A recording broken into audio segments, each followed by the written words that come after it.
मेरे प्रिय दोस्तों, ये लेखक के द्वारा लिखी गई एक काल्पनिक कहानी है। इसे आपके मनोरंजन के लिए बनाया गया है। एपिसोड 21। आरव, अब मैं जो कहने जा रहा हूँ उसे तुम ध्यान से सुनो और मेरी पूरी बात को सुनने के बाद ही तुम फैसला लेना। तुम बहुत ही ज्यादा विशेष हो और ये तुम्हारे शक्तियां हैं। तुम्हारे सफर का पहला कदम है। ये सुनकर आरव की आंखें फटी की फटी रह गई। उसका दिमाग पूरी तरह से ब्लैक हो गया। उसे कुछ समझ नहीं आ रहा था।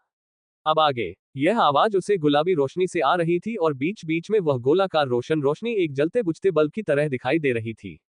आरव दूर से ही उसे रोशनी को देख रहा था। तो तुम कौन? क्या? आरव के मुंह से आवाज ही नहीं निकल रहा था। मुझे पता है आरव, तुम्हारे मन में इस वक्त बहुत ही ज्यादा सवाल है, पर अब तुम्हारे पास एक वृक्ष तत्व की शक्तियां जागृत हो चुकी है जिसके तुम अब स्वामी हो चुके हो। ये सब तुम्हें तुम्हारे अच्छे कर्म और तुम्हारी वैदिक शास्त्र की ज्ञान और आध्यात्मिक ऊर्जा से और भी ज्यादा प्रभावित होकर समय से पहले तुम्हें ये सब किया मिल चुकी है।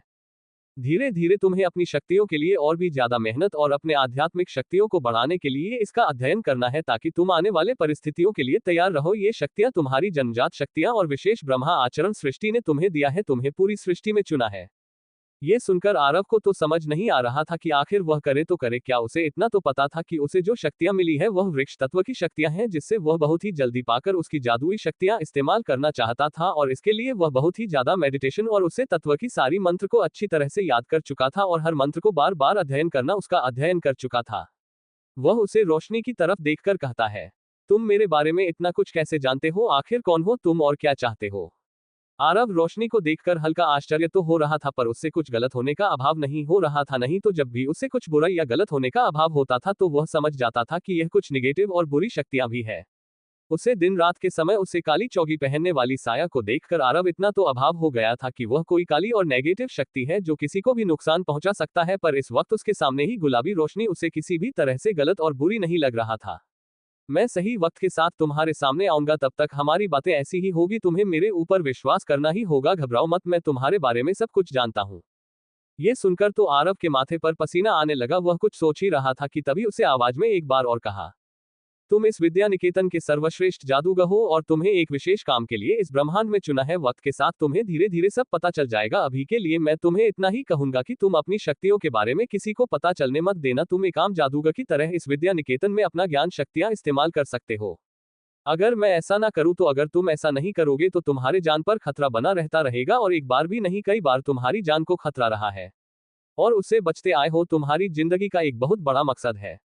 ये सुनकर आरव 2 कदम पीछे हो गया और उसे समझ नहीं आ रहा था कि वह आगे क्या करे, क्योंकि जो चीज वह सोच रहा था वह सामने वाले को पहले से भी पता है। वह सोचने लगा, क्या उसके पुनर्जन्म के बारे में भी मैं भी इस आवाज को पता है? तभी उसे आवाज में आगे कहा, मुझे मालूम है कि तुम्हारी स्मृति अभी बहुत ही ज्यादा ज्ञात नहीं है और तुम अपने बारे में जानना चाहते हो, पर वक्त के साथ तुम्हें सब चीज धीरे धीरे याद आ जाएगा। इस बारे में तुम्हें परेशान होने की जरूरत नहीं है। वह भी तुम्हारी उसे विशेष कार्य का एक हिस्सा है। तो आपको पता है कि मैं कौन हूं? इस बात को आरव ने बहुत सोच विचार के बाद कहा था। मैं बस इतना कहूंगा कि तुम अपनी शक्तियों को छुपा के रखो। आगे तुम्हारी साथ बहुत कुछ होने वाला है, इसलिए अपने आप को तैयार रखो हर मुसीबत के लिए। ये कहकर वह रोशनी धीरे धीरे वहां से गायब हो गई। आरव सोच में पड़ गया कि आखिर ऐसा कौन है जिससे उसके बारे में पता है कि यह गुलाबी रोशनी देखकर उसे साफ समझ आ गया कि जो कोई भी है इस विद्या निकेतन से ही है जो उसके बारे में बहुत कुछ जान चुका है। उसने मन ही मन कहा, यार यहाँ का सिग्नल तो हमारे वाईफाई से भी ज्यादा तेज है। मेरी शक्तियों के बारे में मुझसे ज्यादा किसी और को पता चल चुका है कि मुझे मेरी शक्तियां मिलने वाली है। कहीं ऐसा तो नहीं कि कोई मुझ पर नजर रख रहा है? किसी को मेरे बारे में पता है और वह मुझे बात नहीं रहा है। आखिर मैं हूँ कौन? आखिर में राज क्या है? इस शरीर वाली लड़के के बारे में क्या एक कोई बहुत बड़ा कांड करके मारा है जिसका नतीजा मुझे भुगतना पड़ेगा? पर जो कोई भी है उसे यह बात पता नहीं है कि मेरा पुनर्जन्म हुआ है। यानी वह शख्स इस लड़के को जानता है और उसके बारे में, उसकी विशेष शक्तियों के बारे में भी। क्या ऐसा हो सकता है कि इस लड़का कोई जादूगर था जिसकी शक्तियां जागृत होने वाला था, या इसे कोई शक्तियां मिलने वाला था और इसी शक्तियों के कारण कि किसी ने उसे जान से मार दिया? क्या ऐसा हो सकता है? अरे ये सारी बातें सोचने में इतना खो गया था कि उसे खबर ही नहीं हुई कि कब दरार से दिन हो गया। जब कुत्ते सूरज की लालिमा बादल पर अपने रंग जमने लगी तब आरव का ध्यान उसे तरफ चला गया। इस वक्त तेरे से वह अपने आसपास देखने लगा, जहां एक सुहानी सी सुबह उसकी आंखों में एक नई ऊर्जा और चमक लिए नए दिन का स्वागत कर रहा है। सूरज को देखते हुए यारों के चेहरे पर एक लंबी मुस्कान तैर गई और वह सूरज को देखते हुए कहने लगा, चाहे कुछ भी हो जाए इस दुनिया में भी मैं अपना एक अलग ही नाम बनकर रहूंगा और इस शरीर के मालिक को उसकी जगह की जो भी आइडेंटिटी है उसे सबके सामने लाकर रहूंगा और मैं ये जानकर रहूंगा कि आखिर इसके साथ हुआ क्या था। यह मेरी इस जन्म का नया और सबसे बड़ा मकसद है। जिस शरीर में मुझे दूसरा जन्म दिया है उसे शरीर के मालिक वह हर सपना और उसे उसका अधिकार दिलवा कर रहूंगा। ये सब वह दिन नीचे के ये सब वह अपने आप से कहकर वादा करता है कि तभी उसे कुछ याद आता है और वह अपने सर पर हाथ रखकर कहता है, मर गए, आज बहुत ही सुबह आचार्य का क्लास लगने वाला है, चल बेटा आरव रोज की तरह लेट जाएगा तो फिर से क्लास छूट जाएगा, नीचे चल। ये कहकर वह अपने कमरे की तरह भाग बैठे वक्त उसे एहसास हुआ कि उसका शरीर बहुत ही ज्यादा हल्का और फ्लेक्सिबल हो चुका है। वह जल्दी से अपने रूम में आया तो देखा सामने शिव और कुमार दोनों ही पहले बाथरूम जाने के लिए लड़ाई कर रहे थे। ये देखकर वह धीरे से उन दोनों को चकमा देकर बाथरूम में घुस गया और शिव और कुमार को पता ही नहीं चला। जब दरवाजा बंद हुआ तो उन्हें एहसास हुआ कि आरव उन्हें चकमा देखकर अंदर चला गया। ये देखकर शिव और कुमार दोनों ही दरवाजा पीटने लगे। आखिर में थककर बहुत दोनों आपके बाहर निकलने का इंतजार करने लगे और जैसी आराम बाहर निकाला दोनों एक साथ अंदर घुस गए। ये देखकर आरव को बहुत हंसी आने लगी, पर उसने सोचा कि उन दोनों के बाहर आने से पहले वह यहां से निकल जाए, नहीं तो उसके लिए बुरा होगा। जिस जगह आज कक्षा लगने वाली थी वह जगह जंगल के कुछ बीच में एक ग्राउंड में होने वाला था। सुबह के वक्त उसे विद्या निकेतन नगरी में अक्सर धुंध छाई हुई रहती थी, जिसके कारण हल्की ठंडी हवाएं भी चलता था। शिव और कुमार और बाकी सब गर्म कपड़े पहने हुए जंगल के रास्ते चल रहे थे, पर शिव और कुमार चिड़िया हुई नजरों से आरा को देख रहे थे, पर उससे कोई बात नहीं किया। आगे आगे चल रहे थे और उनके पीछे करण और आरव दोनों ही आपस में बातें करते हुए चल रहे थे। आरव जान गया था कि सुबह के कारण शिव और कुमार दोनों का मुंह बना हुआ है, पर आरव के साथ कारण होने के कारण वह उससे झगड़ा भी नहीं कर सकते थे। दोनों के साथ एक ही कमरे में रहने के कारण वह दोनों उसके साथ नॉर्मल फ्रेंड की तरह, नॉर्मल दोस्त की तरह रहना चाहता था। शिव और कुमार उसे पता नहीं क्यों पर वो उससे डरते ज्यादा थे और उससे ज्यादा बहस नहीं करते। एक ये भी वजह था कि पूरे विद्या निकेतन में करण की शक्तियां बहुत ज्यादा थी और कारण आरव का बहुत अच्छा दोस्त था और साथ ही साथ सबसे टॉप छात्र में कारण और माहेश्वरी का नाम बहुत ही सम्मान पूर्वक लिया जाता था, क्योंकि उसके पिता भी बहुत अच्छे आचार्य इस निकेतन में रह चुके थे, जिसके चर्चा आज तक होते हैं। इस कारण कोई भी उनके साथ ज्यादा बहस नहीं करते थे, पर आरव को कुछ लोग टारगेट जरूर करते थे, पर जब उसके साथ कारण या माहेश्वरी होता था तो सब आरव से दूरी रहते थे। ये बात आ रहा आपको पिछले कुछ दिनों से समझ आ चुका था और इस बारे में उसे काफी बुरा लगता था। उसकी पुरानी दुनिया में भी ऐसा ही होता था, कमजोर और गरीब लोगों के ऊपर अमीर और हाई सोसाइटी पैसे पावर वाले लोग के पीछे सब पड़े रहते थे और डरते थे, और यहाँ भी उच्च पद और शक्तिशाली लोगों से लोग डरते थे और उनके साथ रहना चाहते थे, जो आरव को बिल्कुल भी पसंद नहीं था। उसे समझ नहीं आ रहा था माहेश्वरी ने उसे जो बताया था कि वह एक मिट्टी का बर्तन बनाने वाले इंसान के साथ रिश्ता जोड़ने की बात कैसे कह सकती है। महेश्वरी ने उसे कहा था कि वह उसका मंगेतर है, पर उसे उसकी बातों पर यकीन तो हुआ है, पर वह महेश्वरी को एक अच्छा दोस्त ही मानता है और यह बात वह कई बार महेश्वरी को कह चुका है, पर महेश्वरी तो हमेशा उसके साथ नॉर्मल बिहेव करती थी, जिसके कारण आरव भेष के साथ एक अच्छे दोस्त की तरह बातें करता था। जंगल के बीच एक बहुत बड़ा ग्राउंड बना था, जिसमें हरे घास पर कुछ विद्यार्थी बैठे हुए थे तो कुछ खड़े होकर अपने हाथों से अलग अलग रोशनी निकालकर अपनी शक्ति के जागृत होने के बारे में दिखवा करने लगे थे। वही एक किनारे माहेश्वरी बैठकर मेडिटेशन कर रही थी, जिसे देखकर बाकी कुछ लोग भी उसके आसपास बैठकर मेडिटेशन करने लगी। ऐसा कहते थे कि जिसकी मेडिटेशन ध्यान की क्षमता ज्यादा होती है, अगर उसके आसपास बैठकर कोई कमजोर मेडिटेशन करता है तो उसे शक्तिशाली आध्यात्मिक शक्ति वाले शख्स की कुछ हिस्से की पूजा आसपास की वातावरण में फैलकर मुझे शरीर की क्षमता बढ़ाने के लिए काफी फायदेमंद होता है। और माहेश्वरी की शक्ति के बारे में तो उसे कक्षा के सभी लोग बहुत अच्छे से जानते थे। वह चारों तरफ वहां पर आ गए तो चारों तरफ देखते हुए आरव ने कहा, यह हाथ कितनी मस्त ठंडी हवाएं चल रही है, यहाँ सोने में बहुत मजा आएगा। ये कहकर आर उबासी लेने लगा, क्योंकि आधी रात तक जगा हुआ था और यहाँ मधुर और शांति प्रिया नेचुरल वातावरण में देखते हुए उसे अब यहाँ पर सोने का मन कर रहा था। ये देखकर कारण ने उसके कंधे पर हल्का मारा और कहा, तुम यहाँ आकर सोने के बारे में कैसे सोच सकते हो, यहाँ हम वायु तत्व के बारे में अध्ययन और आध्यात्मिक शक्ति को जोड़ने के बारे में कोशिश करने आए हैं, और इतनी सुबह सुबह इसलिए आए क्योंकि सुबह का वातावरण बहुत ही शुद्ध और पवित्र माना जाता है, और यहाँ हम मेडिटेशन करते हुए अपनी शक्ति स्रोत की ऊर्जा में से वायु तत्व की ऊर्जा को जागृत करने और वायु तत्व की मंत्र शक्तियों को अपनी आध्यात्मिक शक्तियों से मिलकर वायु की जैसी अपने आप को सम्मोहित कर पाए। अरे वह तुम्हें तो सारी चीजों के बारे में पता है कि आप हम क्या करने वाले हैं और क्या नहीं, इतना तो आचार्य भी हमें नहीं बताई थी। दो लड़की लड़कों का समूह कारण के चारों तरफ गिरकर खड़े हो गए और मुस्कुराते हुए उसकी तारीफ करते हुए उससे बात करने की कोशिश करने लगी, पर कारण की तरफ देखा और आरव की तरफ करके हल्का मुस्कुरा दिया और उन सभी को इग्नोर करके जहां माहेश्वरी ध्यान कर रही थी उसे तरफ चलने का इशारा किया और उसके साथ चलने लगा। जो लोग उसके पास खड़े लोग उसे ऐसे करते देखकर एक दूसरे को देखने लगे। एक ने कहा, यह इंसान अगर आचार्य गुरु का बेटा ना हुआ होता ना तो इसे तो मैं अच्छा सबक सिखाता। ऐसा तुम नहीं कर सकते क्योंकि वह तुमसे भी ज्यादा शक्तिशाली है। सही कहा, पर यह कुछ लड़की के साथ हमेशा क्यों चिपक रहता है। वह लड़का दिखने में काफी अच्छा है पर उसकी शक्तियां तो हमारे जैसे सामान्य है ना, फिर भी पता नहीं क्यों यह आचार्य परिवार की बेटी बेटे दोनों ही इस लड़की के साथ हमेशा हर वक्त रहते हैं और ये लड़का तो हर वक्त आचार्य गुरु से दंड मिलता रहता है। आरव वहीं पास में घास के पास बैठकर वही लेट गया और अपनी आंखें बंद कर ली। ये देखकर कारण में सर हिला दिया तो और उसके बगल में बैठ गया। अब तक आचार्य गुरु वहां पर नहीं आए थे, इसलिए सब इधर उधर अपने ग्रुप बनाए करे बैठ गए। माहेश्वरी ने अपनी आंखें खोल लिया। जैसी उसने अपनी आंखें खोली उसके आसपास हल्की हल्की रोशनी गायब हो चुकी थी और वह अपने हाथों को मसलते हुए अपने चेहरे पर रख दिया। उसके बाद वह मुस्कुराते हुए आपकी दूसरे साइड आकर बैठ गई और उसे इस तरह जमीन पर लेटे हुए देखकर कारण को देखने लगी। इस पर कारण में कांधे उचका दिए तो माहेश्वरी मुस्कुरा दी। ये लड़का ना एक नंबर का आलसी है। तो किसे कहा मैडम तुम बहुत ही ज्यादा इंटरेस्टिंग हो, पर अभी ना मुझे बहुत नींद आ रही है, इसलिए मैं यहाँ पर सो रहा हूँ। अगर आचार्य आ गए ना तो मुझे उठा देना, मुझे गायब कर देना। वैसे भी वह बहुत ही ज्यादा भाषण देते हैं। तुम्हें नहीं लगता कि तुम्हें अपनी जुबान काम चलाना चाहिए? अरे इसकी जुबान तो बस चल सकती है, इसके सिवा कुछ और थोड़ी कर सकता है यह। इस आवाज को सुनकर आरव उसे तरफ देखने लगा जहां से यह आवाज आई थी। वहां पर हरि और विपिन बैठे हुए हंसते हुए ये सब कह रहे थे। पारस भी ध्यान मुद्रा में बैठा था और उसके आसपास काव्य रिद्धि सिद्धि भी मेडिटेशन कर रही थी।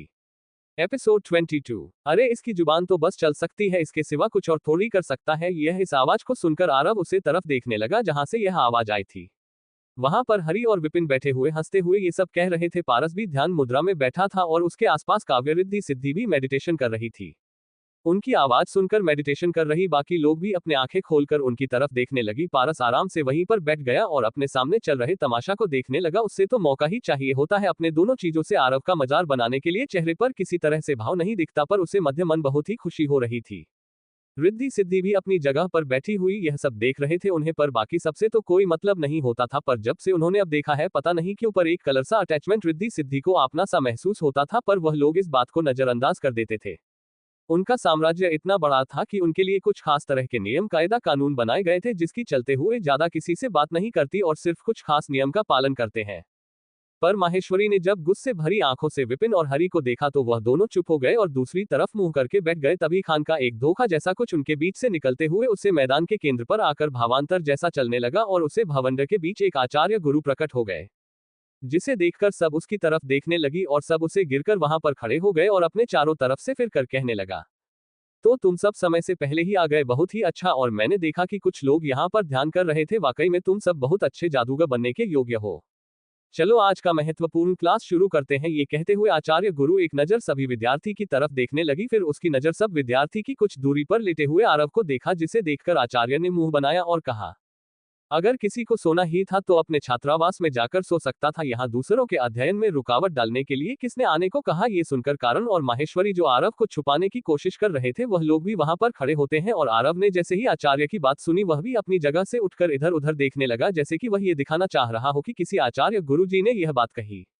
ये देखकर गुरु जी के चेहरे पर मुस्कान आ गई, वहीं बाकी सब भी हल्के से मुस्कुरा दिए। आचार्य जी ने उन सबको इग्नोर किया और अपने हाथों से एक छोटा सा बवंडर बनाकर सबको दिखाने लगा और उसके बारे में कुछ बातें बताने लगा, जिसे सब बहुत ध्यान से सुन रहे थे। आचार्य गुरु जी ने आंख में आखिरी में कहा, जिन सभी में अपने किसी एक शक्ति को जागृत कर लिया है या जो शक्तियां जागृत कर सकते हैं वह वायु तत्व की शास्त्र के 98 नंबर के मंत्र को याद करके ऐसे ही छोटा बवंडर अपने आसपास बना सकता है, और जिसकी शक्तियां जितनी ज्यादा प्रबल होगी वैसे ही वह सभी अपने भावांतर को बड़ा या छोटा कर सकता है। और आप सब तो बहुत ही पहले ही शकमंती मंत्र को अच्छे से रच चुके हैं, अब आगे देखना है कि आपको कैसे परिणाम मिलेंगे। तो चलो शुरू हो जाओ, और जिन्होंने अभी तक अपनी जादुई शक्तियां जागृत नहीं की है वह सब अपने मेडिटेशन और स्वास्थ्य ज्ञान का अध्ययन करते रहो। ये कहकर उन्होंने सभी स्टूडेंट को अलग अलग फैल जाने को कहा। जो स्टूडेंट अपनी शक्तियां जागृत कर चुके थे वह कोशिश करने लगी, पर उनसे नहीं होने वाला था। फिर वह सब कोशिश करने लगे और जिनकी अभी शक्ति जागृत नहीं हुआ है वह मेडिटेशन करने के लिए बैठ गए, तो कुछ किताबें लिखकर मंत्रों शक्ति को याद करते हुए शास्त्र ज्ञान का अध्ययन करने लगे। करण और माहेश्वरी दोनों ही कुछ देर मेडिटेशन करने के बाद अपने शास्त्र ज्ञान से अलग अलग तत्वों के बीच वायु तत्वों का स्मरण करते हुए उसका मंत्र दोहराने लगी, जिससे उनके आसपास एक हल्का सा हवा का झोंका मंडराने लगा। उनका ये तरीका देखकर बाकी सब भी ऐसे ही करने लगे। तो वही दो खड़ी आचार्य गुरु दोनों को देखकर मुस्कुरा दिए। वह कहने लगे, ये बहुत ही अच्छा तरीका है अपने शक्तियां जागृत करने का। राजकुमारी काव्य पारस रिद्धि सिद्धि एक किनारे इस वायु तत्व के बारे में सोचने लगे, फिर वैसे ही करने लगे जैसे माहेश्वरी और कारण कर रहे थे। उन सब का शक्ति और जाती हुई सब क्या वहां मौजूद सभी से कुछ ज्यादा ही थी, जिसके कारण वह लोग सो रहे थे कि वह इस जगह वायु तत्व का इस्तेमाल कितना और कितना ज्यादा कर सकते हैं। ये सुनकर तो बाकी सब भी वैसे ही करने लगी। धीरे धीरे राजकुमारी काव्य पारस रिद्धि सिद्धि अपने वायु तत्व की उसे बवंडर को अपने हाथ में लिए जागृत कर चुके थे। अब गाड़ी उसे बड़ा करने या उसे अलग तरह से इस्तेमाल करने का था, वह बस उसे प्रकट हुई शक्ति को काबू करना सीखने लगे। क्योंकि थोड़े थोड़े वक्त के बाद उनकी जागृत हुई शक्तियां वापस से पहले जैसे हो जाया करती थी। अरुण जो ये सब देख रहा था, उसने करण के हाथ से वह किताब दी और वायु वाले मंत्र को देखा। उसके बाद वह कुछ सोचते हुए कहने लगा, अगर मन से कहकर जादुई शक्तियां जागृत कर सकते तो यह हर कोई मंत्र बोलकर जादू कर सकता है। ऐसा नहीं है, इससे प्रैक्टिकल करना होगा। ये कहते हुए आरव ने अपनी आंखें बंद की और आसपास के हवाओं को महसूस करते हुए उनके बीच सम्मिलित होने लगा और धीरे धीरे आसपास के हवाओं को महसूस करते हुए वह उसे अपनी तरफ आकर्षित करने लगा और धीरे धीरे मां का दूध बनाने लगा, जिससे हवाएं उसके हाथों की दिशा की ओर बहने लगी और जैसे जैसे आरव मंत्र कहना कह रहा था वैसे वैसे हवाएं उसके आसपास आपका इकट्ठा होने लगी। उन हवाओं को आरव ने एक आकर दे दिया जो गोलाकार की एक अलग ही प्रकार का बवंडर नजर आ रहा था। गोलाकार बवंडर के अंदर एक छोटा सा बवंडर भी मौजूद था जो अपनी गति से घूमने जा रहा था। ये देखकर सब उसे ही देखने लगी क्योंकि बाकी बवंडर छोटा और लंबा दिखाई दे रहा था, पर आरव का बवंडर काफी हद तक अलग था। अपने हाथों की तरफ इशारा करते हुए आरव ने कारण को देखकर कहा, देखो मैंने कहा था ना कि मैं एक्स्ट्राऑर्डिनरी हूं, तुम तो मेरी बात ही नहीं मानते। हाँ भाई, मान गया तेरी बात को, पर तू ऐसे शब्द मत बोला कर। हिंदी और संस्कृत क्या काम काम है जो एक और भाषा तो ले आया। जिस पर आरव ने कहा, यहाँ तो पूरे दुनिया से अलग अलग लोग जादू सीखने आते हैं और हमारे मंत्र तो हिंदी और संस्कृत में ही है ना। तो सोचो हम लोगों का क्या होता होगा जिन्हें हमारा भाषा पहली बार पढ़ने और समझने को मिलता है। वह लोग तो हमारी भाषा सीख के आए है। हैप्पी है कि भाषा के ऊपर ही भाषण दे रहा है। ये सुनकर माहेश्वरी ने अपनी आंखें छोटी कर ली और कहने लगी, तुम्हें बहुत पता है कि यहाँ कहाँ कहाँ से छात्र ट्राई आती है, या तुम्हें बहुत सारी लड़कियों के बारे में पता है जो पूरी दुनिया से अलग अलग देशों से यहाँ आए हैं। कोई सुनकर कारण का मुंह बन गया तो वह आरव अजीब मजदूर से महेश्वरी को देखने लगी। मैंने ऐसा कब कहा? तो तुम्हें कैसे पता कि यहाँ पर इस साल दुनिया के अलग अलग होने से लोग संस्कृति और हिंदी भाषा सीखकर यहाँ जाकर घर बनने के लिए आए हैं। सभी की तरह उसे बवंडर तो बन रहा था पर स्थायी नहीं। रिद्धि सिद्धि के हाथ में बवंडर बनते देखकर कहने लगा, लगी सिंधी तुम्हारे हाथों का भावांतर एक बार भी नहीं गायब हुआ क्या? तुम्हारा आध्यात्मिक शक्तियों का कौन से लेवल में पहुंच गई है? चलो मुझे भी तुम बताओ कि तुमने ऐसा कैसे किया। ये छोटा सा गोला का बवंडर के अंदर तुमने एक और बंदर कैसे बना लिया? क्या तुमने अपनी जादुई शक्तियां जागृत करनी है? माहेश्वरी ने पूछा तो कर आवाज में कर हिलाते हुए कहने लगा, हाँ मेरी आध्यात्मिक शक्तियां उससे स्टेटस पहुंच गई है जहां मैं शक्तियों को जागृत कर सकता हूं। इसलिए मुझे पहली बार में ही एक करना आ गया। और आचार्य ने भी तू कहा था कि हमें कैसे और कब उसे शक्तियों को जागृत करना है और उसे पर काबू करना है, वह हमें चुनना होगा। इसमें मैंने अपने तरीके से इसे जागृत किया है, ना कि किताबें और मंत्रों को राट कर और का कर। हर जादू का एक जादूगर के पास अपना खुद का तरीका होना चाहिए जादू करने का। बिल्कुल सही कहा तुमने, आ गई। और जादूगर के पास अपना खुद का तरीका और तकनीक होना चाहिए अपनी शक्तियों को जागृत करना और सही समय पर उसका इस्तेमाल करने का। आचार्य गुरु उनके सामने हवा में झूलते हुए ये सब कह रहे थे, जिसे सुनकर सबने सब हिलाया और अपने इस वायु तत्व के बारे में आचार्य से बाकी सारी जानकारियां सुनाने लगी। कुछ दूरी पर पारस और उसके चमचे ये सब देखकर वह बनाने लगी। पारस में अपने हाथों की तरफ देखा, उसका वायु तत्व की ऊर्जा आरव के वायु तत्व के ऊर्जा के बराबर था, पर वह वैसे ही गोलाकार प्रबंध नहीं बन पा रहा था जैसे कि आयत में कुछ मिनट पहले बनाया हुआ था। वह अपने गुस्से को कुत्ते अंदर जगह फिर से वही बवंडर बनाना चाहता था, पर वह बार बार असफल हो रहा था।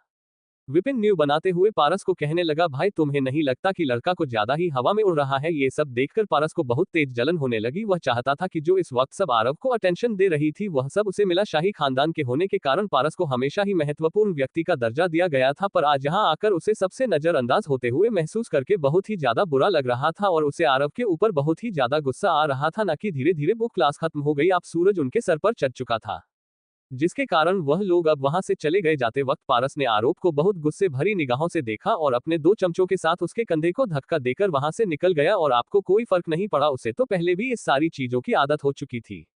जब वह अपनी दुनिया में अपनी मेडिकल की पढ़ाई करने के लिए हॉस्टल में रहता था, तब उसके सीनियर और उसके साथ पढ़ने वाली लड़कों का ग्रुप हमेशा उसके ग्रुप के साथ लड़ाई झगड़ा में शामिल होकर अपनी यादें बनाते थे। इसलिए आर को लगा कि उसकी इस दुनिया में भी कुछ ऐसे इंटरेस्टिंग यादें बन जाएगी। ये सोचकर वह ज्यादा सारी चीजों पर रिएक्ट नहीं करता था। वही तत्व की क्लास खत्म होने के बाद आप वहां से कारण को लेकर सुधा लाइब्रेरी चला गया। एक वही जगह थी जहां पर आर को सुकून मिलता था। लाइब्रेरी में किताब को ढूंढते हुए अब यहाँ वहां चल रहा था और उसके पीछे कारण भी चलते हुए कारण अब से बात कर रहा था।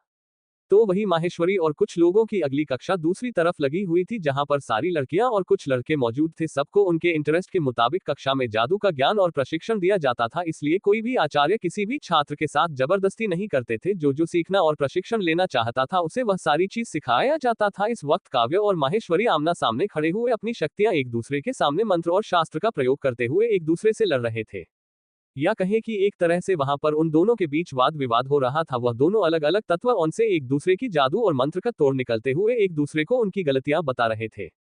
जिसे आसपास के लोग बैठकर सुन रहे थे और सीख भी रहे थे। माहेश्वरी और काव्य दोनों ही शास्त्र के बहुत बड़े ज्ञाता गुरु से ही अपनी प्रशिक्षण लिए हुए थे, जिसके कारण उन दोनों का मस्तिष्क एक जैसे ही काम करता था, इसलिए आचार्यों ने उन दोनों को चुनकर यह करने को कहा था। तो वहीं दूसरी तरफ वैभव एक काली गुफा के अंदर ध्यान मुद्रा में बैठा हुआ बहुत ही गहरी मेडिटेशन करते हुए अपनी रहस्यमय दुनिया में पहुंच चुका था, जहां पर इस वक्त वह एक काली अंधेरी दुनिया में किसी के सामने खड़ा होकर किसी को गुस्से से चलाया जा रहा था। मैंने तुम्हें कहा था ना कि पिताजी और मेरे परिवार को इस बारे में पता नहीं चलना चाहिए, तो तुम बार बार क्यों गलतियां दोहरा रहे हो? अगर उन्होंने मुझे भारत सम्राट से दूर कहीं भेज दिया तो मेरे सारे ब्रह्मचर्य टूट जाएंगे। मैं जब तक अंश तत्व तक अपनी शक्तियों को नहीं पा लेता तब तक मुझे इस महल के अंदर रहकर उसे एड्रेस से शक्ति को पाना है, ताकि मैं सर्वश्रेष्ठ शक्ति वाला जादूगर बन जाऊं और इस पूरे साम्राज्य के साथ पूरी दुनिया का सबसे ताकतवर व्यक्ति भी। उसके बाद तो मैं हर दुनिया की लोगों को ना गुलाम बन सकता हूं। वैभव ने अपने एक हाथ से अग्नि तत्व की एक गोलाकार आप बनाया और उसे सामने खरीद शख्स की तरफ फेंक दिया। इसके कुछ समय बाद वह सेक्स जलकर राख बन गया, जिसे देखकर वैभव बहुत बुरी तरह से हंसने लगा। उसकी हंसी बहुत ही ज्यादा डरावनी थी।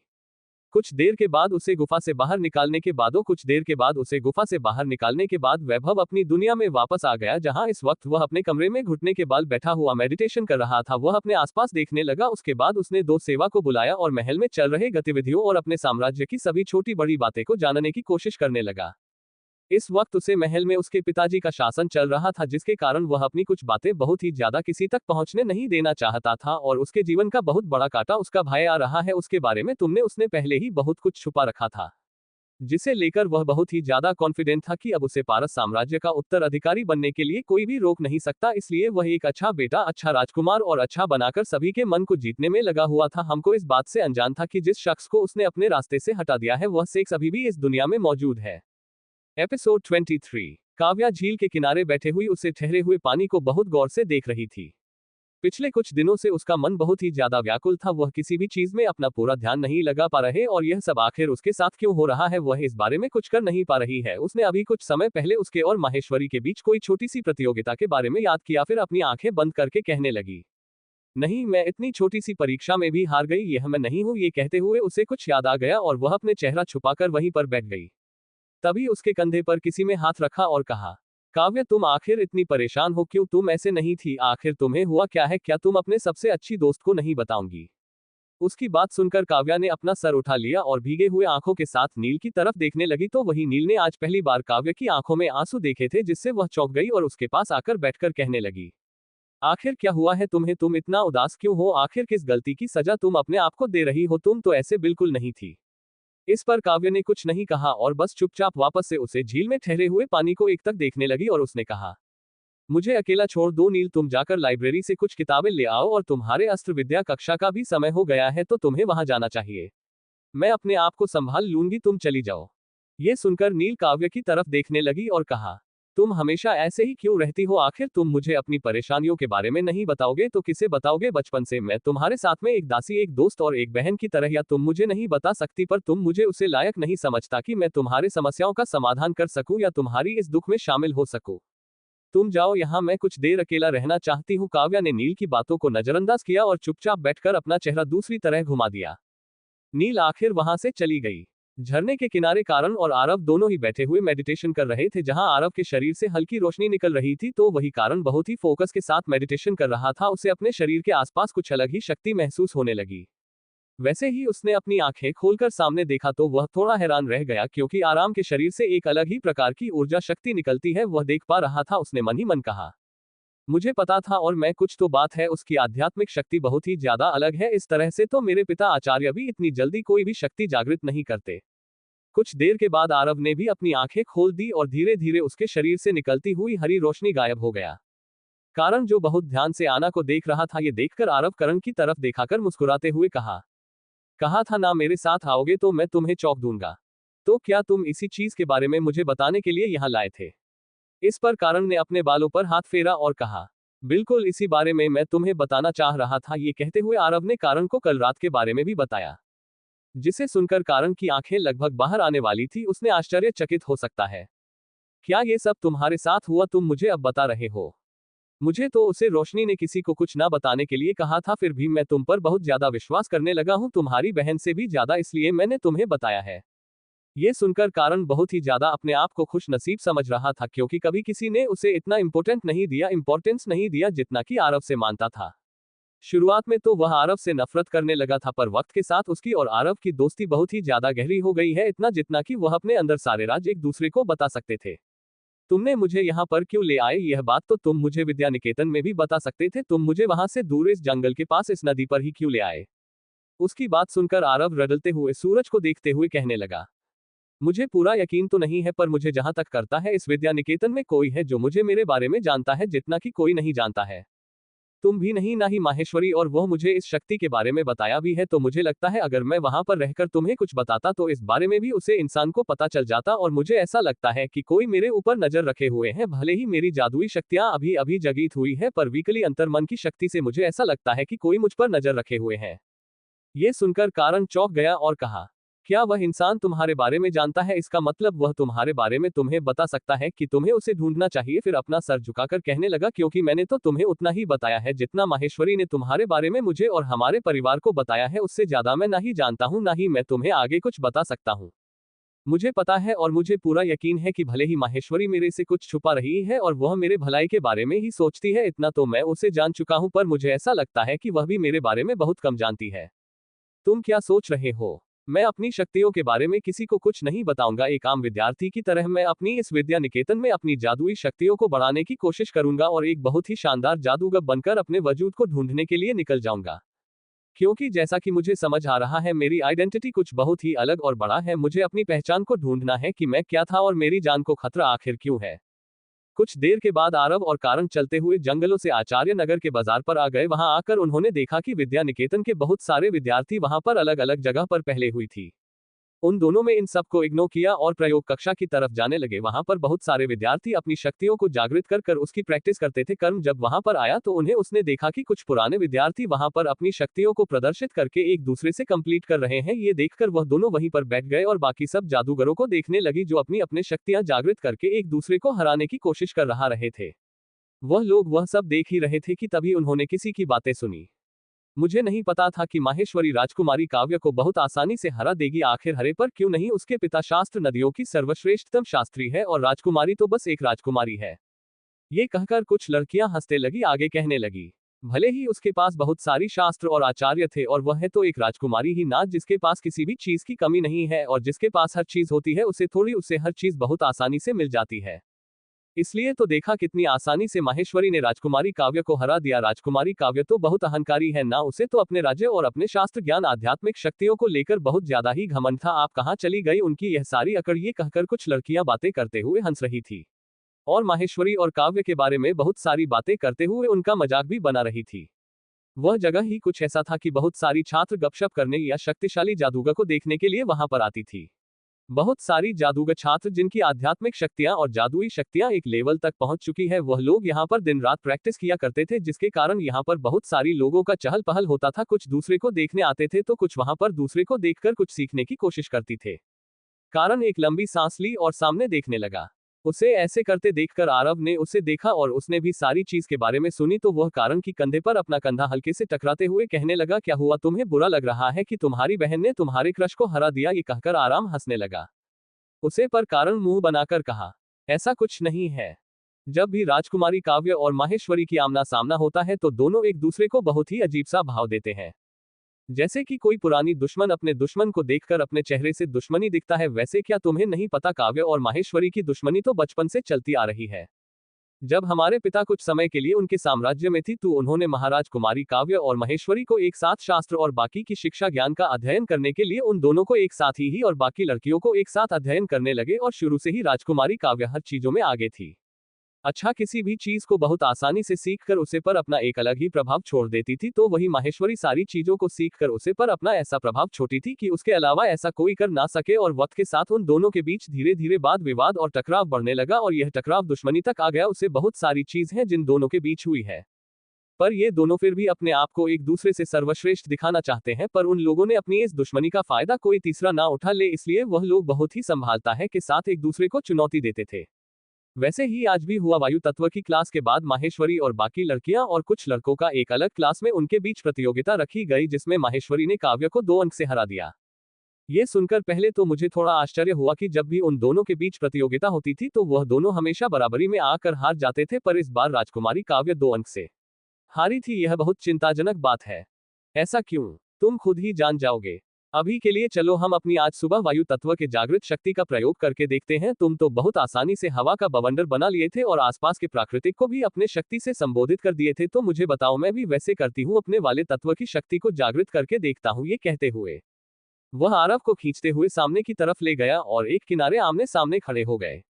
आरव गहरी सांस लेते हुए उसे सारी तकनीक बताने लगा कि किस तरह से वह अपनी वायु तत्वों की शक्ति को जागृत करके अपने आसपास के वातावरण को अपने कामों में कर लिया था। करण आरव की सारी बातें बहुत ध्यान से सुन रहा था और उसने मन ही मन कहा, सबको यही लगता है कि आरव बस एक नॉर्मल इंसान है और आलोक के अंदर कुछ बहुत ही अलग बात जरूर है। अभी इस वक्त अगर कोई हमें देख ले तो ये कहने लगेगी कि एक जीनियस किसी इडियट को कुछ सीख रहा है और जीनियस और इडियट दोनों ही अलग है।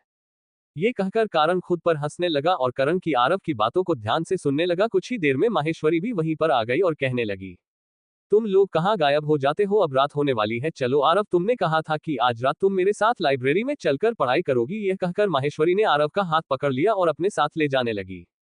तो वही यह सब वहां मौजूद सब देख रही थी महेश्वरी को किसी लड़की के ऊपर इस तरह से हक जमाते हुए। सब पहली बार देख रहे थे। माहेश्वरी अपने जादू और अपनी खूबसूरती के लिए बहुत सारे राज्यों और शहरों में मशहूर थी और आज एक लड़की के पीछे उसे इतना ध्यान देते देखकर सबको, खास करके लड़कों के मन में आरव के लिए जलन बढ़ने लगी।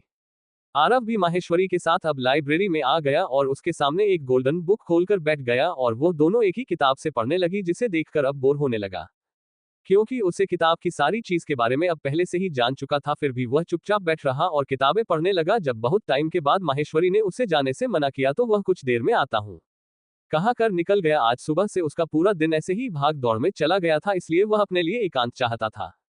वह झील की तरफ चलने लगा क्योंकि वह जानता था कि अब रात के समय वहां पर कोई नहीं होगा। उसने वह बहुत आराम से चलते हुए आसपास इधर उधर देखते हुए टहलने लगा और अपने होठों से सीटी बजने लगा और अपनी दुनिया में सबसे ट्रेन में चलने वाला गाना गुनगुनाने लगा, जो यहाँ पर किसी ने सुन लिया तो उन्हें समझ ही नहीं आएगा कि अंकित यह क्या कर रहा है। आरव चलते हुए सोचने लगा कि पिछले कुछ समय से उसकी जिंदगी कैसी बदल सी गई है। कहाँ वह अपनी जिंदगी में नॉर्मल सा डॉक्टर था, जहां वह डॉक्टर बन के भी संतुष्ट नहीं हुआ था। उसकी लाइफ में उसकी फैमिली, उसके दोस्त और उसका प्रोफेशनल करियर के सिवाय कुछ नहीं था। हालांकि हर दिन उससे लोगों की हेल्प और उनकी सेहत का ख्याल रखना और लोगों की जान बचाया करता था, जिसे उसे काफी खुशी होती थी। और अब वह एक अनजान दुनिया में, जहां जादूगरों को सबसे ऊंचा दर्जा दिया जाता है, कैसे दुनिया में वह एक ऐसे इंसान के शरीर में आ गया है जिसके बारे में पूछे कुछ पता ही नहीं है, सिवाय उसके कुछ गहरे राज की, जो अब तक राजी बना हुआ है, जिसे उसे सॉल्व उसे ही करना है। ये सब सोचते हुए वह झील के पास आ गया कि तभी उसने किसी की परछाई देखी, जिसे देखकर उसने मन ही मन कहा, कहीं ऐसा तो नहीं यहाँ भी कोई काला साया आ गया है। उसे रात की तरह याद करते हुए आरव धीरे धीरे उसे साया की तरह बढ़ने लगा। एपिसोड 24। आरव अपनी सोच में चलते हुए झील के पास आ गया और वह एक किनारे पत्थर पर बैठकर झील पर पूरे चांद के परछाई को देखते हुए किसी गहरी सोच में गुम हो गया था। तभी उसे अपने पास किसी चीज का होने का एहसास होने लगा। उसे एहसास करते ही आर इधर उधर देखने लगा तो उसने देखा कुछ दूरी पर एक काला साया झील के किनारे बैठा हुआ देखकर थोड़ा हैरान हुआ। फिर उठकर उसे ट्रक चला गया, उठकर उसे तरफ चला गया। काव्या जो अपने ही सोच में गई थी, यह उसने भी अपने आसपास आहट सुन तो वह उठकर खड़े हो गई और इधर उधर देखने लगी। वहां अंधेरा होने में कारण उसका पर पैर फिसल गया। वह झील के किनारे ही खड़ी थी और झील में ही गिरने वाली थी कि तभी किसी ने उसका हाथ पकड़ लिया और अपनी तरफ जोरों से खींच लिया। ये देखकर काव्या ने अपनी आंखें बंद कर ली और हल्की सहमी हुई सी अपनी आंखें खोलकर सामने देखने लगी। सामने आरव उसका हाथ पकड़े हुए खड़ा उसे देख रहा था। इस वक्त दोनों बहुत ही करीब खड़े हुए थे। कुछ देर के लिए तो वह दोनों एक दूसरे को ही देखते रह गए। तभी काव्या उसे अपना हाथ छुड़ाकर कुछ दूरी पर खड़ी हो गई और उससे देखते हुए कहने लगी, तुम यहाँ क्या कर रहे हो? जिस पर आरव ने अपने बालों पर हाथ फेरा और कहा, ये सवाल मैं तुमसे भी कर सकता हूँ कि इतनी रात को तुम यहाँ अकेले झील के पास क्या कर रही हो? मेरी मर्जी, मैं जब चाहे मैं कहीं भी कभी भी जा सकती हूँ। वो तो नजर आ रहा है कि तुम कभी भी कहीं भी जा सकती हो, पर सही वक्त पर, और मुझे नहीं लगता इस वक्त तुम्हें यहाँ पर होना चाहिए। तुम कहना क्या चाहते हो? कुछ खास नहीं, तुम्हारी भलाई के लिए ही कह रहा था, जो तुम्हें समझ नहीं आएगा। काव्या उसकी बातों को इग्नोर करके दूसरी ओर चलने लगी।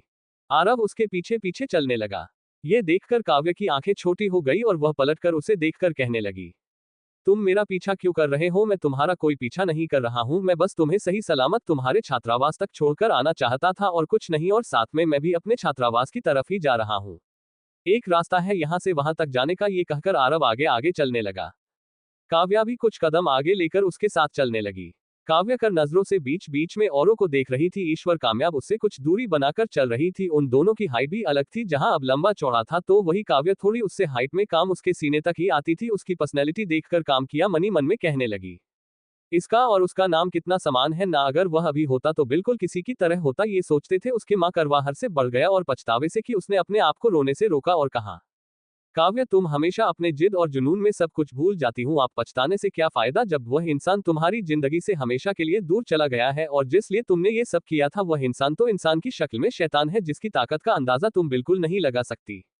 पर मेरा मन कहता है कि वह वापस लौट कर आएगा और माँ की कही गई बात अगर सच हो गई और वह वापस आ गया तो मैं अपने गुनाहों की माँ की के सामने जरूर मांगूंगी। उसका दिल सोने का था, बेदर्दी से टुकड़ों में तोड़ दिया। और यह आरव मुझे उसका याद दिलाता है। जब भी इसे देखती हूँ तो मुझे उसके होने का असर चलता है। मैं जहां पर भी उसे भूला नहीं पा रही हूँ। ये सब सोते हुए काव्य एक नजर फिर आरव को देखती है। आरव भी चोर नजरों से काव्य को देखते हुए मन ही मन कहता है, इस लड़की को देखकर मुझे बहुत अजीब फील क्यों आता है। इसे देखकर पता नहीं मेरा दिल हमेशा डर के कारण सहम जाता है। आखिर यह इतनी डरावनी तो नहीं दिखती, फिर इसके आसपास रहने से या इसे देखने से मेरा शरीर रिएक्ट क्यों करता है। वो दोनों अपने ही सोच में घूमते और धीरे धीरे चलते हुए एक दूसरे को कर नजरों से देख रहे थे। वैसे मैं तुम्हें एक बात कहना चाहता हूँ। उसकी बात सुनकर काव्या उसकी तरफ देखने लगी तो आरव अपना हाथ अपने पेट के जेब में डालकर इधर उधर देखने लगता है। फिर कहता है, आज सुबह के बारे में मैं जानता हूँ। तुम्हारे और माहेश्वरी के बीच प्रतियोगिता हुआ था, इसमें तुम जीत तो नहीं पाए पर तुम इतनी बुरी तरह से भी हार नहीं सकती। तुम्हारे बारे में इतना तो जान चुका हूँ कि तुम कोई मामूली जादूगरनी तो नहीं हो। और तुम्हें देखकर मुझे ये समझ आ गया कि तुम किसी गहरी बात को लेकर बहुत ही ज्यादा दुखी या परेशान हो जिसके कारण तुम अभी वक्त के साथ ध्यान नहीं दे पा रही हो। ये सुनकर काव्य आरव को देखने लगी। मुझे समझ नहीं आ रहा था कि आरव उसके बारे में ऐसे कैसे कह सकता है, जो कि बिल्कुल सही थी। उसका ऐसा रिएक्शन देखकर आरव मुस्कुरा दिया और कहा, मैं तुम्हें इतना ही कहूंगा कि तुम्हें अगर किसी भी चीज को लेकर पछतावा या दुखी महसूस हो रहा है तो उसे चीज को बुलाकर तुम्हें आगे बढ़ना चाहिए और कोशिश करना चाहिए कि वह पछतावे की भरपाई तुम अपने उसे पछतावे की जिम्मेदारी लेकर उसे अपनाओ और पूरी तरह से नहीं पर उसे सही करने की कोशिश करो, चाहे वह कितना भी खराब क्यों ना हो या तुम किसी को खो भी चुकी हो। सबके दिल के कोने में एक छोटी सी आशा होती है। आरव की बात के पीछे बहुत बड़ा मतलब था, जो वह कब क्या कह दिया उसे ही समझ नहीं आया, पर वह कहना चाहता था वह कह चुका था। इसके बाद दोनों के बीच कोई भी बातें नहीं हुई और वह दोनों ही चलते हुए अपने अपने छात्रावास की तरफ निकल गए। मैं पुस्तकालय से माहेश्वरी अपने पुस्तक लेकर उदासी से चलने लगी, तभी उसके पास रिद्धि सिद्धि दोनों भी उसके साथ साथ चलने लगी। उन दोनों को देखकर माहेश्वरी ने उनसे कुछ दूरी बना लिया और उसके दूरी बनाने के बाद उनके साथ चलने लगी। सिद्धि ने उसे देखा, फिर अपने हाथों में पड़ी किताबों की तरफ देखकर सामने चलने लगी। तभी उनके पास पारस और उसके दो चमचे की आ गई। ये देखकर माहेश्वरी में एक गहरी सांस ली और उन्हें इग्नोर करते हुए चलने लगी। रिद्धि सिद्धि वायरस को सामने देखकर समझ गए कि वह यहाँ पर किस लिए आया है, इसलिए उन दोनों ने अपनी आंखें छोटी कर पारस को घूरने लगी, जिसे डरकर पारस में 2 कदम पीछे ले लिया और उन तीनों को जाने के लिए जगह दे दिया। उन तीनों ने उसे इग्नोर किया और अपने रास्ते चल पड़े। चलने लगी रिद्धि ने हल्का सा सर उठाकर महेश्वरी को देखा और कहने लगी, तुम्हारे साथ तो हमेशा तुम्हारा भाई और वह लड़का ही रहता है ना, आज तुम इतनी रात को अकेले लाइब्रेरी से लौट रही हो, आखिर वह दोनों है कहाँ। ये सुनकर माहेश्वरी मुस्कुरा दी और कहने लगी, यह विद्या निकेतन है, यहाँ मुझे किसी तरह से कोई खतरा नहीं है, बस कुछ बेवकूफों को छोड़कर। उसकी बात सुनकर विधि रिद्धि सिद्धि ने सर हिला दिया और वह अब के बारे में कुछ सवाल जवाब करने लगी, जिसे सुनते हुए बहुत ही ध्यानपूर्वक और सोच समझकर उन्हें जवाब दे रही थी। ऐसे ही वह लोग आगे बढ़ गए कि तभी रास्ते में कारण उसे मिल गया, जो उसी के पास आ रहा था। उसे देखकर दोनों राजकुमारियां छात्रावास की तरफ चली गई तो वही माहेश्वरी कारण को देखकर पूछने लगी, आरव कहाँ है। वह बहुत पहले ही पुस्तकालय से निकल चुका था। इस सुनकर करण ने कहा, पता नहीं, अब तक तो वो छात्रावास पर आया ही नहीं है, मैं उसके कमरे से होकर आ रहा हूँ, मुझे लगा वह तुम्हारे साथ है। ये सुनकर माहेश्वरी ने कहा, तो वह खो गया कहाँ। इस पर कर ने कहा, हूँ कहीं आज पास ही होगा। वह सब छोड़ो, मैं तुमसे ये पूछने आया था कि तुमने जिस तरह से हमारे पूरे परिवार को वालों के बारे में बताया था, क्या तुम्हें लगता है कि आरव ऐसा है। इस सवाल को सुनकर माहेश्वरी अपने भाई को देखने लगी और कहने लगी, तुम इस वक्त अचानक से ये सब क्यों पूछ रहे हो। मैं उसके साथ कोई धोखा नहीं कर रही हूँ, ना ही अपने परिवार के साथ, और तुम आज मुझे ये सवाल क्यों कर रहे हो। क्योंकि जहां तक मैं देख रहा हूं आरव कोई मामूली सा लड़का तो नहीं है, और यह बात तुम बहुत अच्छे से समझती हो। कहीं ऐसा तो नहीं है कि तुम उसकी शक्तियों का फायदा उठाकर अपनी शक्ति बढ़ाना चाहती हो, इसलिए तुम उसके साथ। ये सुनकर माहेश्वरी गुस्से से लाल हो गई और वह कारण को गुस्से से घूमते हुए कहने लगी, तुम्हें जो सोचना है सोचो, मैं तुम्हें या किसी को जवाब देना जरूरी नहीं समझता, मेरे लिए सबसे बढ़कर आरव रहा है। ये कहकर माहेश्वरी वहां से चली गई। फिर उसने देखा कि अब और माहेश्वरी एक काव्य दोनों ही साथ में चलते हुए इस तरफ आ रहे हैं। ये देखकर वह वहीं पर खड़ी हो गई। काव्य जो आरव की बातों के पीछे का मतलब समझते हुए अपने कमरे की तरफ जा रही थी कि तभी उसके सामने अचानक से माहेश्वरी आ गई, जो उसे घूमते हुए देख रही थी और गुस्से भरी आवाज में कहने लगी, तुम इस वक्त कहां से आ रही हो। ये सुनकर काव्य अपने एटीट्यूड में वापस आ गई और उसे देखते हुए कहने लगी, तुम्हें इस बारे में जानकर क्या करोगी। यह कहकर वह मुड़ने लगी तो माहेश्वरी ने उसका रास्ता रोक दिया, तुम आरव के साथ कहां से आ रही हो। ये सुनकर काव्या ने महेश्वरी को देखा और उसे एहसास हुआ कि माहेश्वरी इस वक्त गुस्से और जलन से उसे देख रही है। वह बहुत आसानी से माहेश्वरी के भावों को पहचान गई थी। फिर मुस्कुराते हो उसने कहा, बस हम दोनों झील के किनारे टकरा गए थे, फिर साथ में चलते हुए यहाँ पर आ गए और कुछ नहीं, तुम चाहो तो अपने दोस्त आरव से भी पूछ सकती हो। ये कहकर वह वहां से अपने कमरे के अंदर चली गई तो वही माहेश्वरी ने एक नजर जहां से आरव जा रहा था वहां देखा, फिर वह भी अपने कमरे की तरफ चली गई। आरव जैसे ही अपने कमरे में आया उसने देखा कि शिव और कुमार दोनों ही अपनी शक्ति जागृत करने के लिए वहां अपने कमरे पर ही प्रैक्टिस कर रहे हैं। ये देखकर उसकी होठों पर मुस्कान आ गई। अब वह अपने बिस्तर पर बैठकर दोनों को देखते हुए कहने लगा, तो कुछ परिणाम आया तुम्हारे इतनी मेहनत के बाद। ये सुनकर शिव और कुमार का मुंह बन गया। उसको उन दोनों ने एक दूसरे को देखा, फिर आरव के सामने खड़े होकर कहने लगा, तुम इतनी आसानी से अपनी शक्तियां जागृत कैसे कर लेते हो। सच सच बताओ, तुम कहीं किसी रत्न का इस्तेमाल नहीं करते ना। आरव कंफ्यूज हो गया और शिव की तरफ देखकर कहने लगा, अब ये रन क्या होता है। तो इसका मतलब तुम किसी प्रकार का रखना इस्तेमाल नहीं करते, पर तुम्हारी शक्ति सामान्य होने के बाद इतनी जल्दी जागृत कैसे हो जाती है। क्योंकि मेरा शरीर और शक्तियों को अपने अंदर समाहित करने का पूरा तरह से सक्षम है। मैं मानसिक और शारीरिक रूप से यहाँ मौजूद सभी से काफी ज्यादा बलशाली हूँ, साली हूँ। ये सुनकर शिव और कुमार दोनों है अपने अपने जगह पर आ गए और शक्ति को जागृत करने की कोशिश करने लगे। ये देखकर आ रहा उन्हें देखने लगा और खुद से कहने लगा, मतलब मेरी इतनी पर्सनैलिटी बनाने का कोई मतलब ही नहीं हुआ। इन लोगों को तो बस शक्तियों से मतलब है, चाहे कोई लकड़ी जैसा पतला इंसान ही क्यों ना हो। और जब इन लोगों ने शक्ति जागृत करना और जादूगर बनने के बारे में सोच और सुना था तो उन्हें सबसे शुरू में ही तो यही बताया गया था, ना कि जब तक वह अपने मन और शारीरिक रूप से पूरी तरह से मजबूत ना हो जाए तब तक वह लोग एक अच्छे जादूगर नहीं बन सकते। इन लोग तो मेरी दुनिया क्यों बेवकूफ हो जैसे हैं, जिन्हें बस पास होने से मतलब है, चाहे प्रैक्टिकल में कितना ही काम नंबर क्यों ना आ जाए। ये कहते हुए वह हल्का सा हंसने लगा, तुम्हें ज्यादा खुश होने की जरूरत नहीं है, तुमने तो बस एक ही तत्व की शक्ति जागृत की है और ऑफिस इतना खुश हो रहे हो। बुरा मत तुम जैसे बहुत है इस विद्या निकेतन में, तो तुम भी अपना ध्यान और आध्यात्मिक शक्ति को शेष बनाने की कोशिश करते रहो। बहुत जल्द एक प्रतियोगिता आयोजित होने वाली है जिसमें सभी को भाग लेना है और इन सबका एक बहुत ही बड़ा इनाम भी मिलने वाले हैं हम नए आए छात्राओं को।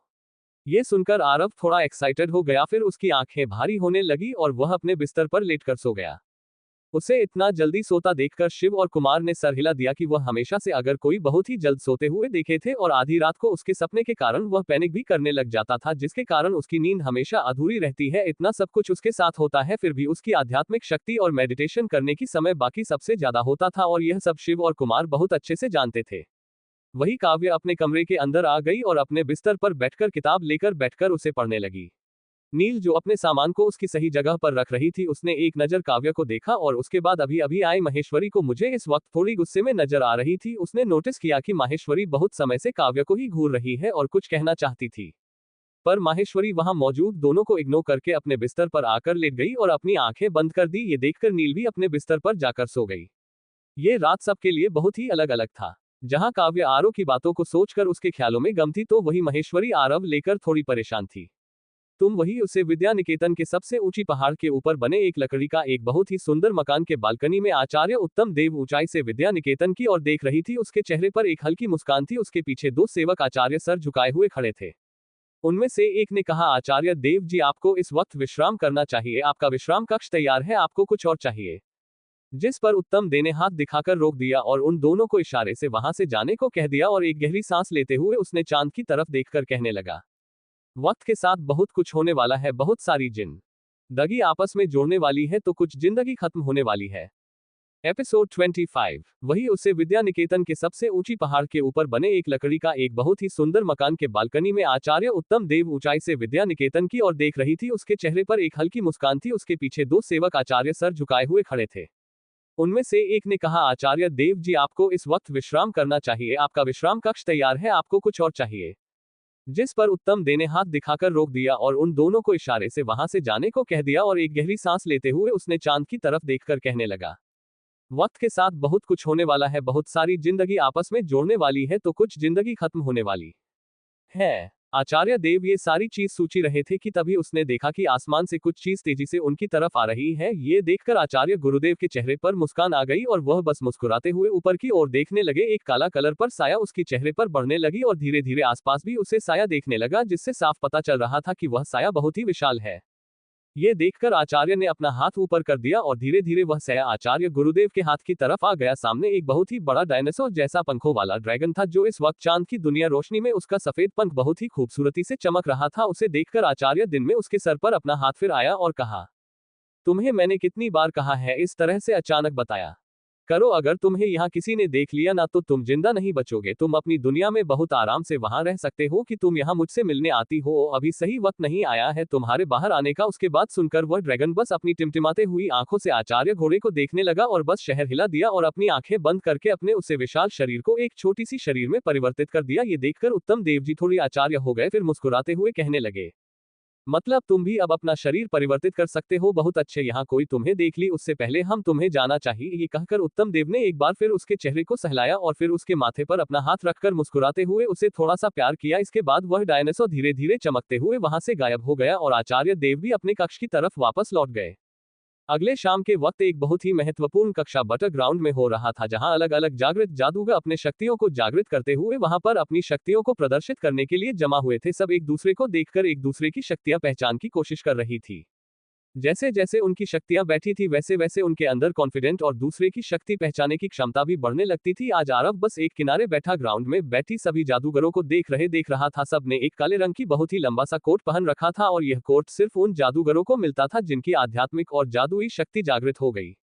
पारस और उसके दोनों चमचे आर के तरफ इशारा करते हुए बातें करते हुए जोरों से हंस रहे थे और उनकी कुछ बातें आसपास की स्टूडेंट भी सुनते हुए हंसने वालों पर आरव को किसी चीज की कोई फर्क नहीं पड़ रहा था। उसकी नजर तो एक तरफ बैठी महेश्वरी और कारण पर थी तो दूसरी तरफ उसकी नजर राजकुमारी काव्य और नील पर थी। कल रात के बाद उसे बहुत अजीब महसूस हो रहा था। आज कारण और माहेश्वरी में से किसी ने उससे ढंग से बात नहीं की तो वही काव्य भी आज थोड़ी बदली खुशी नजर आ रहा है।